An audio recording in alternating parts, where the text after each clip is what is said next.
Hi everybody, BS Outdoors here. So we're back here today at Prado's Trading Post. We are doing the next step in taking dried goods, turning them into a tan fur. The next step here is oiling them. We ran them through neutralizing, let them set overnight. So now we're on to the next step here. Alright, so yep, the hides are done dripping. So now what we're going to want to do is we're going to want to put oil on them.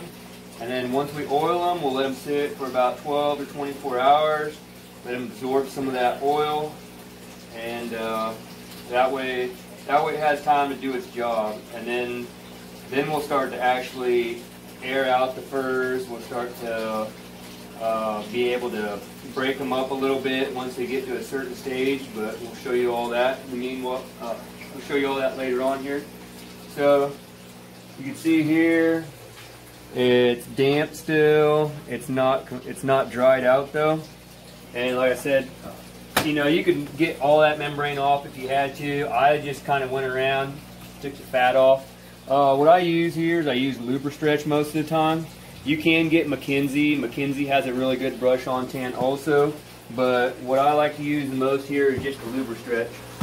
So what I did here is I put it in an old Dawn dish soap jug, so I got a little squirty bottle top here.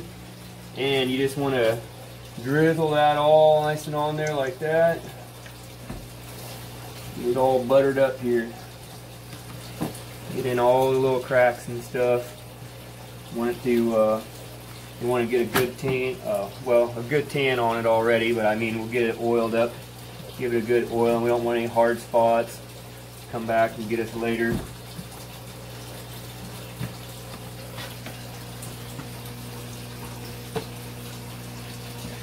So make sure it's nice and buttered up. Wear gloves. I don't know too much about the tanning oil itself, what it's made of or anything like that, but I definitely would say it'd probably cause a little irritation on you if you didn't have gloves on. And everyone I know that does tanning, they all wear gloves too. So get all the way down into the tail, get everything.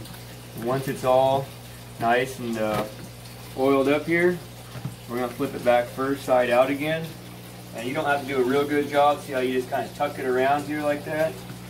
And then it'll sit like this overnight, and then we'll be ready to actually take them out and hang them up then tomorrow, and let everything start to dry. And I normally, when I do it, I'll let the hair side kind of dry out a little bit more first, and that way as it dries from the outside in, it helps draw that oil from inside that you're applying. And also when you're applying it, try not to get too much on the hair side. And I'll talk more about that later, because number one, it just kind of gets that hair all matted up, and if you don't have the proper equipment, you're just going to have some greasy looking hides on the fur anyway. It'll look oily, might not, you know, it just won't be too appealing. It may have clumps, look kind of clumpy. If you get the oil in the hair, you have to brush that out. But later on in this process, like I said, we'll show you how we get it out of there. But I said, if you don't got something like this at home, it's going to be a little bit more difficult. So this here seems like a pretty simple step then.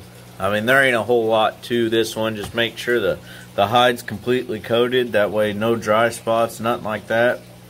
Yep, just make sure it's completely coated, so you get everything nice and oiled up. It'll get soft throughout the process, and like I said, let it soak in, let it do its job and everything. Because if you just apply it, take it out, throw it in front of a fan, or toss it on the floor in the garage or whatever, and start letting it try and dry out right away, that oil hasn't had time to penetrate and do what it's supposed to do to that hide. So yeah, you'll end up with some hard spots. You'll end up with maybe some areas that just kind of look funky later on. So just make sure you get it all completely covered. Some people, they'll say, oh, the tail doesn't matter so much, but I found that I've actually found that, yeah, it kind of does, because I've tried to skip it one time on a coyote, and actually the coyote's tail got very hard, and then it didn't want to break very easily, and then I had to run it on a cable. So I can actually, I'll show you that cabling process later on to be able to knock out them small spots if you do get a little hard area or something like that. How I soften it up with a cable. And some people use hide breaking tools, some people use rope, some people use a rock. There's all kinds of different things you can use, but I prefer cable just because that's what I've always used, and it's been pretty good to me so far. So get down in that tail.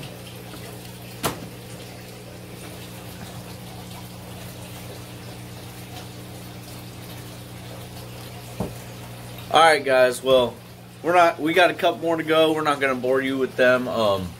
You guys gotta see exactly, you know, what this step, everything involved in this one. Like I said, the next video is, what would that be, Aaron? The next video is going to be where we start to actually dry them out, and then once we start to dry them out and they'll start to turn a creamy color, and then we'll show you the pre-tumble. Alright, well there you go. The master knows more about it than I do. That's why we're filming in his shop. But till next time guys, tight chains.